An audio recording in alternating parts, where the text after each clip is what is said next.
Alright, Daily Bugle, you're not alone, because Sanctum Sanctorum is the next Marvel modular. It has been revealed, and as you first see it, you kind of have to pay attention if you're not a Marvel fan or anything. Why is LEGO doing a modular cafe corner in the middle of summer? It's not, it's the Sanctum Sanctorum of Doctor Strange. 250 pieces, August 1st release, no pre-ordering, we have 2,708 pieces. So that's great. Now the facade is very simple, the only iconic really thing you will tell from the Sanctum Sanctorum is that giant window, of course, in the middle. That's hard to miss, of course, but the rest of the building was always kind of meant to be unspecial, is that even a word? Kind of something that wouldn't, grab your attention immediately. They were trying to keep it secret, after all. The box art is great. I love that little glow effect, resembling kind of the style of the Multiverse of Madness movie. So that's interesting, just gives you that a little bit of extra contrast in here. That would be Nine Figs, Doctor Strange, Wong, Iron Man, Spider-Man, Ebony, Master Mordo, Sinister Strange, and Death Strange, and Scarlet Witch. So a mix of characters from the Avengers saga and also from the Multiverse of Madness. And I believe that's gonna be a major selling point for this set, like all Marvel sets go. It's nothing as epic as we had in the Daily Bugle, which had just such a bigger selection of minifigures, but this thing is alright. Ebony is great print, Iron Man as always fantastic, Spidey I think updated with the arm prints. Yeah, there's always something to going on to him, so there's gonna be a great minifigure, a sought after minifigure if you will. Wong is interesting, I love that print for his outfit. Scarlet Witch, great hair mold, that's for sure. Sinister Strange is good looking, but my favorite, Master Mordo is also great looking, but my favorite is by far the Zombie Strange, and it's not as crazy looking as we had, a little spoiler alert, in the Multiverse of Madness. There was so much more to the character and the famous, at this point, scene from the final stages of the movie when he was doing his full thing. So this is like much more of a, let's say, normal version of this character instead of what we have seen in the movie. So that's something that maybe could have been done better. There is a sidewalk included on 3 of the 4 sides. And there's this really cool feature that I'm gonna show later, that you can basically position portals across the building walls to make it a little bit different every time you kind of display it. The entryway is great. I love the usage of those kind of seaweed elements in tan to create the trees. A very New York style entrance here. I wonder if there's a print, probably not, probably a sticker. There's a dumpster here. A very cool use for those positioning pieces for a little bit of a fight in front. Nice facade effect here. I wonder how they did that. That's interesting looking. There's a little bit of a gap in between bricks, so I like that a lot when I see how it's done.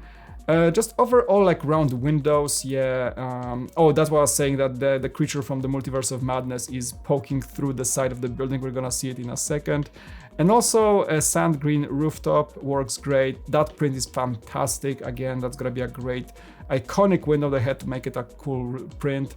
There's also some nods for a little bit of a garden at the top that we see in some movies on the top of the building. So I think this set will be packed with Easter eggs, that's for sure. Look at the top floor. I'm not gonna name all the Easter eggs right now. The window does open, so you can see those are connection points here. There's pictures referencing to different things, artifacts. Basically, the Sanctum Sanctorum is an artifacts galore. It's an ancient creation, ancient plane of universe, whatever you want to call it. Basically, a museum of artifacts. Yeah, you can swap the creature to be inside or on the outside, so that's a great function to have.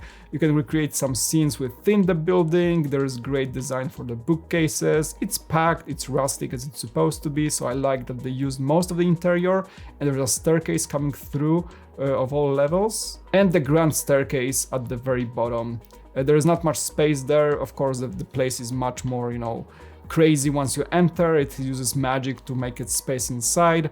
So it's really hard to recreate that in the set without any use of magic, but it's great. There's tons of Easter eggs. I'm not gonna again name them all, but you can spot some prints, tiles, whatnot, of tons of things that the biggest of Marvel nerds will definitely be oozing over. As simple as modulars go, just because the building is a simple shape, and again that function where you are able to take the empty portal or the creature portal or a special Captain America little Easter egg there and create 3 different wall segments and swap them around as you please to just make a set a little bit more interesting as you come back to it and play with it. There's also a portal function in one of the floors, so you can go to the desert, go to the mountains, or go to the interdimensional whatever place it is. That's from Multiverse of Madness reference, as we are in the multiverse. This is just good looking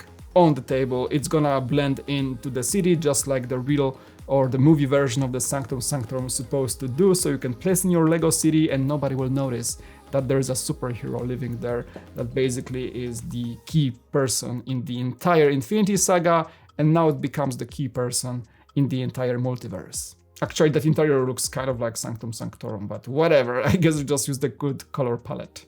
Well, this one or the castle, tell me. Oh boy, yeah, I like it. I like it a lot. It's not as epic as the Daily Bugle. That thing when it came out, that was like, whoa, that skyscraper. We're getting like a Spider-Man skyscraper. This is not the Spider-Man skyscraper. This is Doctor Strange townhouse, if you will. But it's a good one. And you know, the best sets of Sanctum Sanctorum in the past we got were either a dollhouse design or just a piece of street, nothing else. This is like a full-blown, all 4 sides, modular, that works in so many ways, so many levels, and offers great minifigures, cool function with that portal, good looks overall for the facade. Yeah, there is nothing really bad to say about it.